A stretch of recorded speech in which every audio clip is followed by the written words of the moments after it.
dosen program studi Diploma 3 Akuntansi, jurusan Akuntansi Politeknik Negeri Banjarmasin. Mata kuliah yang saya ampu selama saya mengajar di program studi Diploma 3 Akuntansi terdiri dari mata kuliah Akuntansi Sektor Publik, Anggaran, Akuntansi Biaya, dan Pengauditan. Adapun spesialisasi saya di bidang akuntansi sektor publik. Mata kuliah yang saya ampu sesuai dengan jenjang pendidikan saya di bidang akuntansi. Pada kesempatan ini, saya membuat video dengan tujuan sebagai unjuk kerja Tridharma Perguruan Tinggi atau PDD UKT-PT, khususnya di aspek pembelajaran.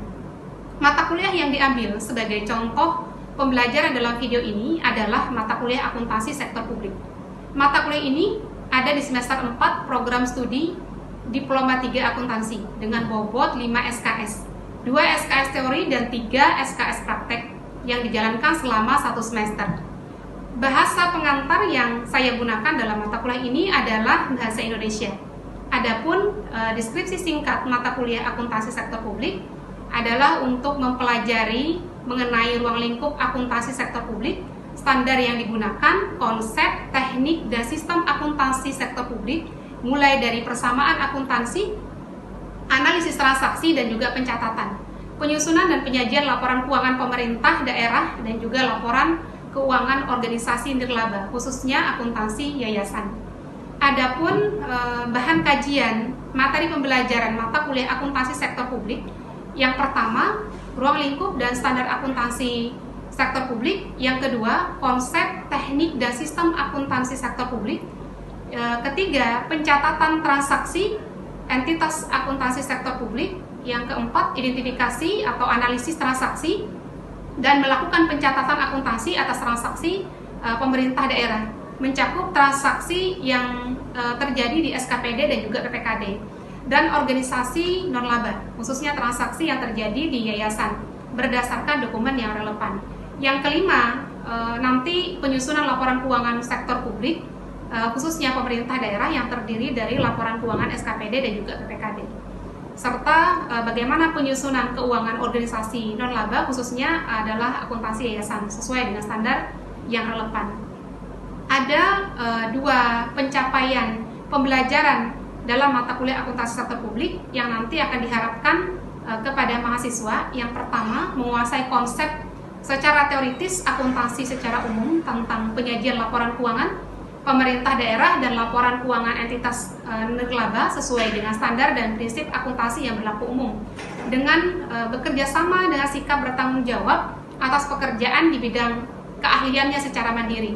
Kedua, diharapkan mahasiswa mampu menyusun dan menyelesaikan dalam konteks pelaksanaan pekerjaannya lingkup terbatas dan luas secara tertulis dan juga terstruktur atas laporan keuangan pemerintah daerah dan laporan keuangan entitas non-laba secara khusus terkait dengan laporan keuangan yayasan, dengan melakukan kerjasama, mengkomunikasikan, dan bersikap bertanggung jawab. Referensi utama yang saya gunakan dalam mata kuliah akuntansi sektor publik adalah pertama, buku Akuntansi Keuangan Daerah karangan Abdul Halim. Kedua, Sistem Akuntansi Sektor Publik karangan Indra Bastian. Ketiga, Akuntansi Yayasan dan Lembaga Publik karangan Indra Bastian.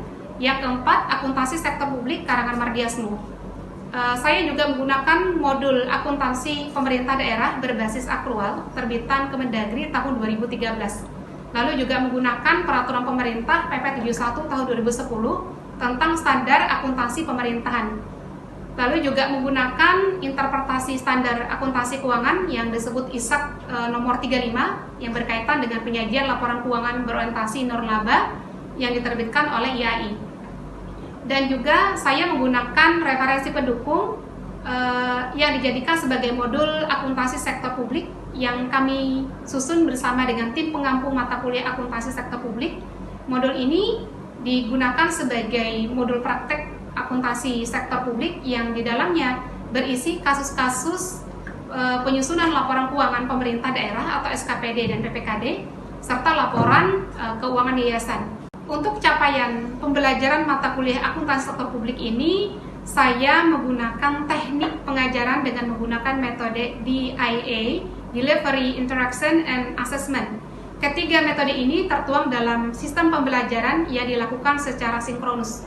dengan bentuk pembelajaran yang pertama, kegiatan proses belajar tatap muka di kelas, yang kedua, kegiatan penugasan terstruktur, yang ketiga, kegiatan secara mandiri.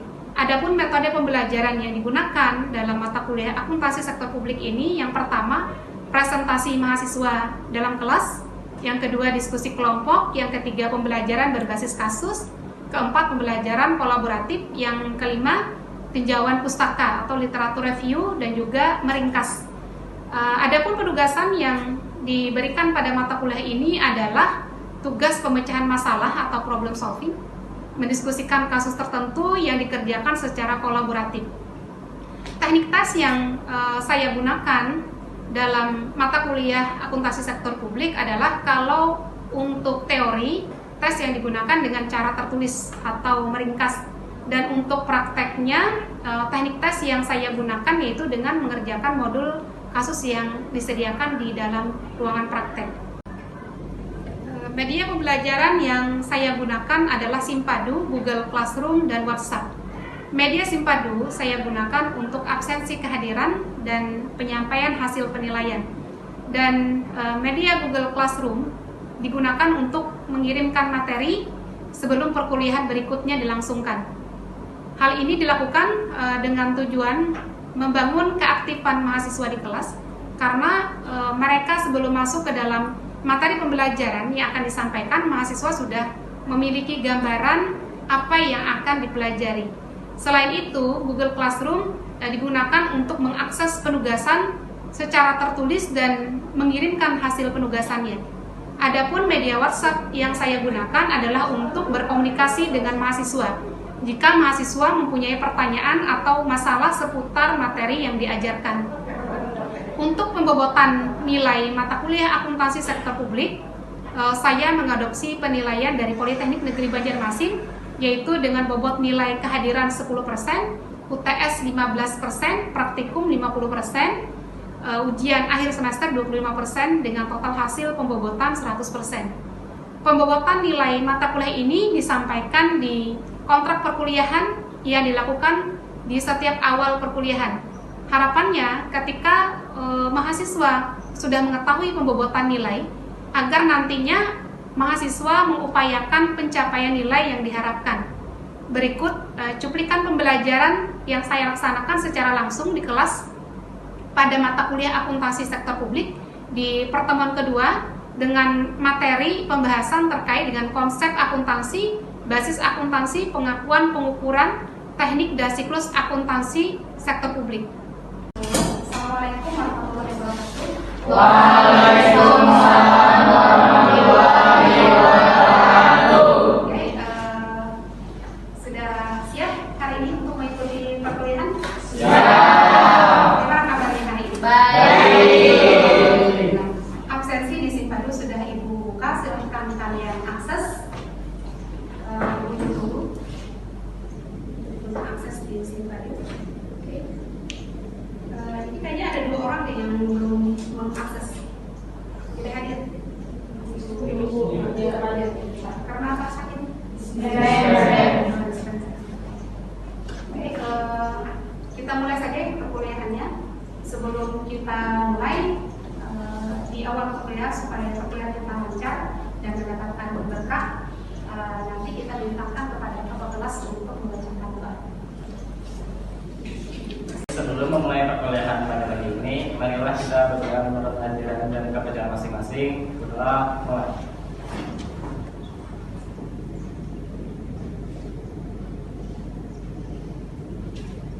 Doa selesai. Alhamdulillah. Terima kasih Rizky sudah membacakan doa. Kita masuk ke materi kita minggu ini. Cuman sebelum kita masuk ke materi, Ibu akan mereview pertemuan kita minggu yang lalu. Masih ingat materi minggu lalu? Masih. Tentang apa? Tentang akuntansi sektor publik. Mungkin ada yang mau merefresh ingatannya terkait dengan materi minggu lalu. Ya, Reva silakan menyampaikan penelitian. Baik, saya akan mereview kembali pelajaran minggu lalu tentang akuntansi sektor publik. Jadi akuntansi sektor publik merupakan bidang akuntansi yang mempunyai ruang lingkup semua lembaga pemerintahan dan organisasi-organisasi dan profit lainnya, seperti lembaga tinggi negara, pemerintah daerah, yayasan, partai politik, dan perguruan tinggi. Adapun contoh lainnya seperti Dewan Perwakilan Rakyat, Badan Pemeriksa Keuangan, Dinas Lingkup Hidup dan Kehutanan, Dinas Kesehatan, Dinas Kepemudaan dan Olahraga, Dinas Pertanian, Dinas Pariwisata, dan Dinas Sosial. Terima kasih. Terima kasih Rita. Yang lain sama dengan apa yang disampaikan oleh Rita? Jadi yang dimasukkan dalam ruang lingkup akuntansi ini supaya kita lebih mudah untuk mengingatnya itu dilihat dari karakteristik pengelolaan dana yang dia bersumberkan dari masyarakat. Oke, kita masuk ke materi kita minggu ini. Insya Allah nanti kita akan bahas terkait dengan konsep basis pencatatan akuntansinya, teknik akuntansi dan juga siklus akuntansi pemerintah itu sendiri. Nah, cuma sebelum kita masuk ke materi kita, Ibu akan menampilkan gambar yang berkaitan dengan materi kita minggu ini. Ini terlihat gambarnya? Gambar apa ini? Oke, Rizky silakan.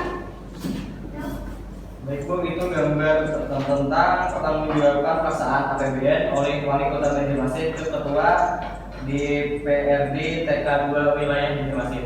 Oke, betul ya. Ini adalah gambar proses pertanggungjawaban APBD, anggaran pendapatan belanja daerah, yang dilakukan oleh PPKD, jadi khususnya pemerintah daerah kepada anggota dewan. Kaitannya dengan materi kita minggu ini, karena pertanggungjawaban yang dilakukan, salah satunya itu adalah perlunya sebuah laporan keuangan. Maka untuk menyusun laporan keuangan kita memerlukan konsep teknik pencatatannya, lalu juga bagaimana pengakuan dan juga pengukurannya. Nah, yang dimasukkan dengan konsep akuntansi, jadi konsep akuntansi di sini adalah sebagaimana kita pahami, akuntansi didefinisikan sebagai sebuah proses identifikasi, pencatatan, pengukuran, pengklasifikasian, pengintisaran atas semua transaksi dan aktivitas keuangan, lalu penyajian laporan keuangan serta menginterpretasi hasilnya. Gambaran akuntansi di sini, kalau kita lihat ada proses identifikasi yang dilakukan dari transaksi keuangan yang ada di entitas SKPD ataupun PPKD. Nah, untuk menghasilkan laporan keuangan, sama kayak kita di akuntansi secara umum, itu ada nanti transaksi yang dilakukan yang terkait dengan aktivitas perusahaan.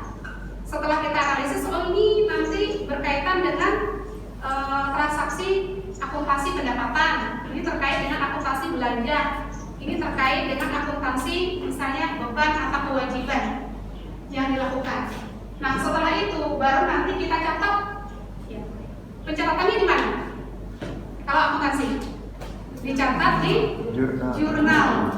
Jurnal itu ada jurnal umum dengan jurnal khusus. Nanti tinggal kita klasifikasikan.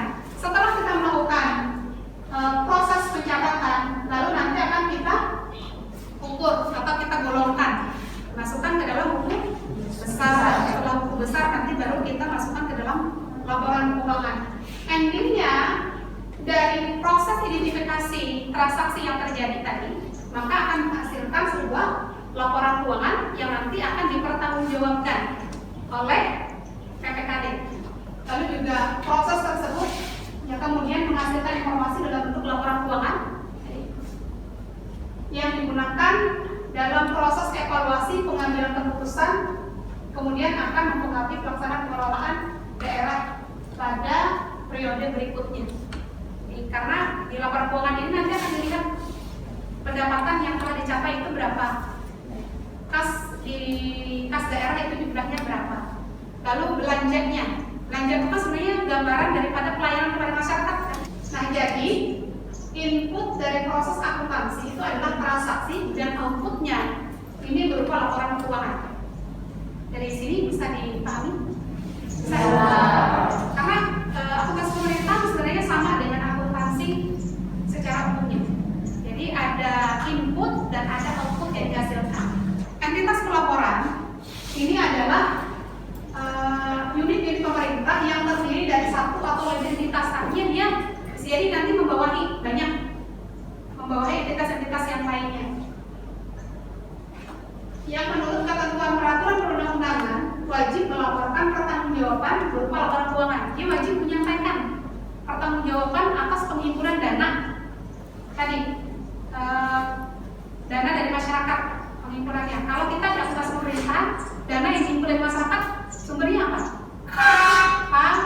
Ya. atau retribusi.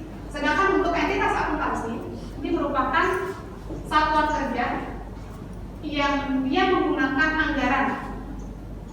Jadi untuk kegiatan operasionalnya, maka berkewajiban menyelenggarakan akuntansi, ya karena dia tadi mendapatkan juga dana, mengelola dana yang bersumberkan misalnya dari APBN ataupun APBD, maka wajib juga mencatatkan terkait dengan pengelolaan keuangannya. Atas dasar akuntansi yang diselenggarakan untuk digabungkan pada entitas pelaporan. Nah, nanti entitas pelaporan akan mengumpulkan. Jadi laporan keuangan SKPD dilakukan konsolidasi, digabung jadi satu. Nah, laporan konsolidasi ini nanti akan dipertanggungjawabkan kepada anggota dewan. Basis kas itu adalah ketika transaksi itu terjadi yang berkaitan dengan penerimaan secara langsung kasnya atau pengeluaran kas, maka akan dilakukan pencatatan. Tapi kalau dia tidak menerima uang dan mengeluarkan uang, maka nggak dicatat. Itu basis kas. Tapi kalau basis aktual,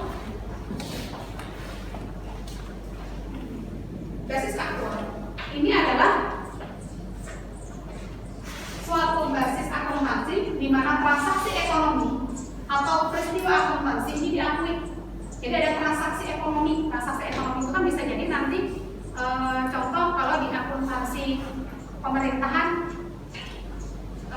kita ya akan mendapatkan, misalnya kita akan merancang nanti pendapatan daerah dari pajak, contoh pajak burung walet, karena daerah kita misalnya banyak nih pengusaha walet misalnya, itu ditargetkan dapatnya untuk 1 tahun nanti misalnya kita dapatnya berapa miliar misalnya, lalu nanti akan kita hitung potensi ditetapkan. Nah, ini konsepsi anggaran dan akuntansi. Bedanya akuntansi sektor publik dengan akuntansi umum itu adalah ada pada pengelolaan dana yang bersumberkan dari masyarakat. Ya, sehingga kalau basisnya kas, nanti akan menghasilkan laporan realisasi anggaran. Apa laporan realisasi anggaran?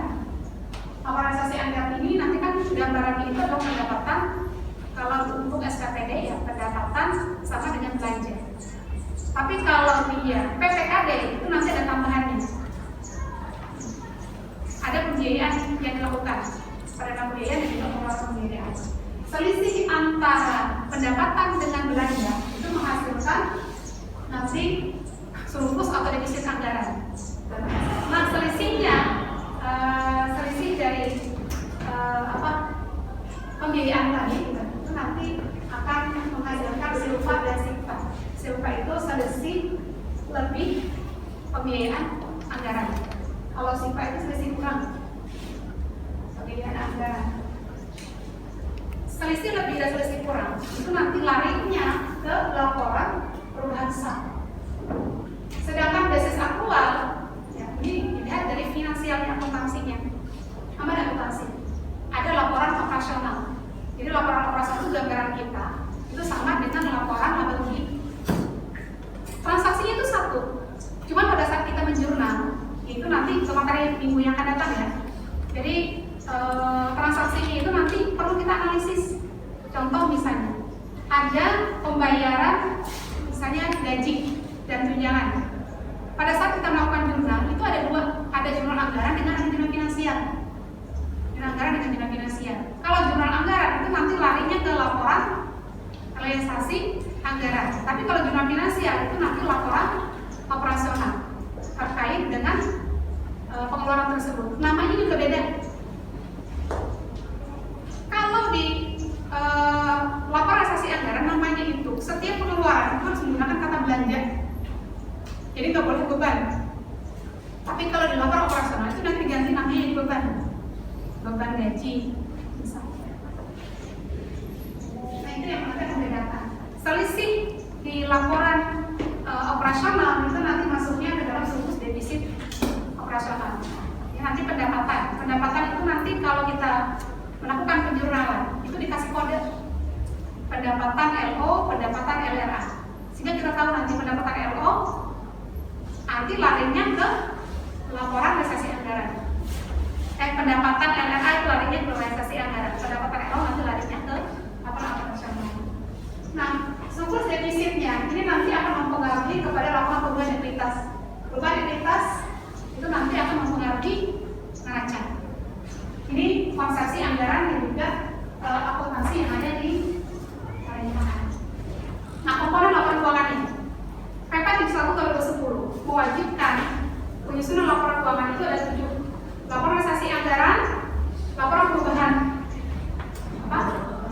laporan perubahan saldo anggaran lebih atau perubahan saldo, neraca, laporan arus kas, laporan perubahan ekuitas, laporan operasional, perubahan ekuitas, catatan atas laporan keuangan. Oke, kita masuk ke bagaimana laporan keuangan yang dihasilkan.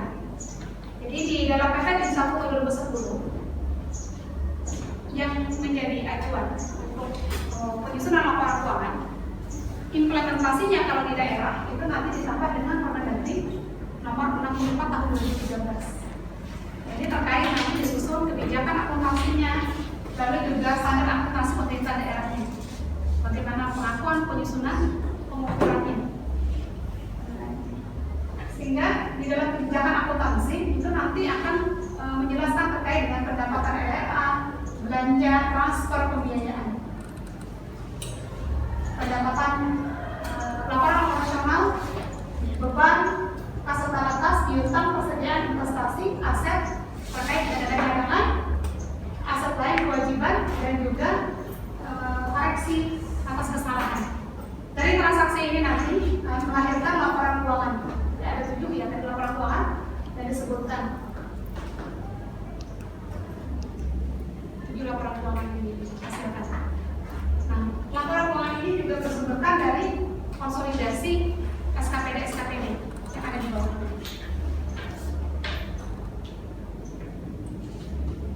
Ini laporan keuangan PPKD. Ini nanti akan dilakukan konsolidasi kepada Pemda tadi.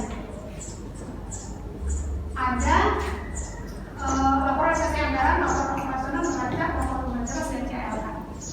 Oke, dari kedua laporan keuangan yang dihasilkan tadi, mana laporan keuangan SKPD dan mana laporan keuangan PPKD? Mungkin ada yang bisa menjawab? Ya, silakan. Perkenalkan namanya. Ini sama saya mau nanya. Izin jawab. Yang pertama merupakan laporan PPKD yang dibuat oleh Pemda karena ada 7 laporan keuangan yang dihasilkan. Yang pertama itu adalah laporan realisasi anggaran, yang kedua itu ada laporan perubahan saldo, yang ketiga itu ada neraca, yang keempat itu ada laporan operasional, yang kelima itu ada laporan arus kas, yang keenam itu ada laporan perubahan ekuitas, dan yang ketujuh itu ada catatan atas laporan keuangan. Sedangkan yang kedua itu ada laporan keuangan SKPD karena hanya ada 5 laporan keuangan yang dihasilkan. Yang pertama itu ada laporan realisasi anggaran, yang kedua itu ada neraca, yang ketiga itu ada laporan operasional, yang keempat itu ada laporan perubahan ekuitas, dan yang terakhir itu ada catatan atas laporan keuangan. Oke, terima kasih. Jadi memang perbedaan antara laporan SKPD dengan laporan PPKD itu ada di laporan apa yang bedakan tadi? Yang dihasilkannya. Kalau laporan PPKD itu ada 7 di laporan yang dihasilkan. Kalau SKPD itu ada 5. Yang kita lihat yang kosong dari laporan PPKD itu yang pertama apa tadi? Laporan perubahan saldo itu tidak ada. Yang kedua laporan arus kas. Ya, laporan perubahan saldo dan laporan arus kas. Oke, dari materi yang telah disampaikan tadi, mungkin ada yang mau mendiskusikan atau mau bertanya? Ya, cukup. Ini juga sudah hampir selesai.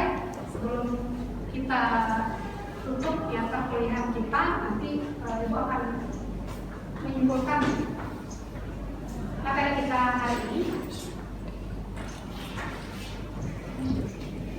Kesimpulan materi kita pemerintahan hari ini, yang pertama kita sudah membahas terkait dengan standar akuntansi pemerintahan.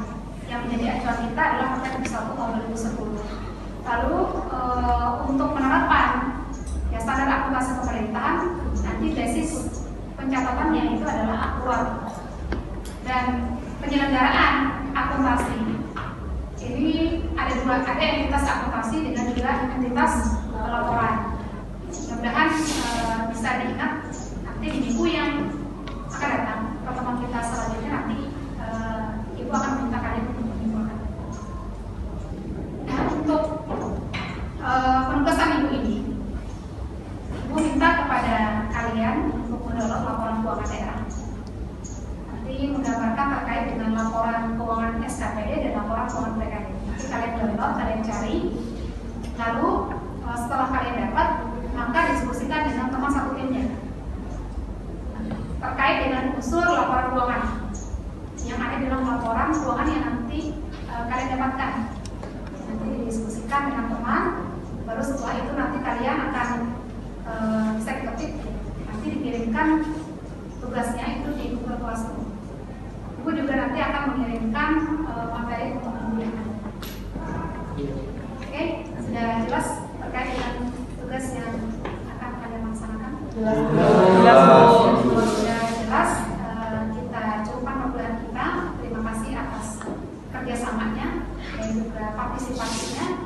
Kita cukupkan itu dengan Assalamualaikum warahmatullahi wabarakatuh. Waalaikumsalam warahmatullahi wabarakatuh. Terima kasih. Demikian deskripsi singkat mata kuliah akuntansi sektor publik dan cuplikan pembelajaran dari mata kuliah akuntansi sektor publik yang saya ampu. Semoga dapat memberikan gambaran kinerja pengajaran di mata kuliah akuntansi sektor publik. Saya mengucapkan terima kasih kepada seluruh tim penilai dan tim penilai sertifikasi dosen SMART tahun 2023, khususnya dari Direktorat Sumber Daya, Dirjen Dikti dari Kemendikbudristek Indonesia. Tidak lupa saya juga mengucapkan terima kasih banyak kepada Politeknik Negeri Banjarmasin, jurusan akuntansi, rekan sejawat dosen, dan rekan-rekan mahasiswa. Saya mohon maaf atas segala kekurangan dari saya dan semoga kedepannya akan lebih baik. Wassalamualaikum warahmatullahi wabarakatuh.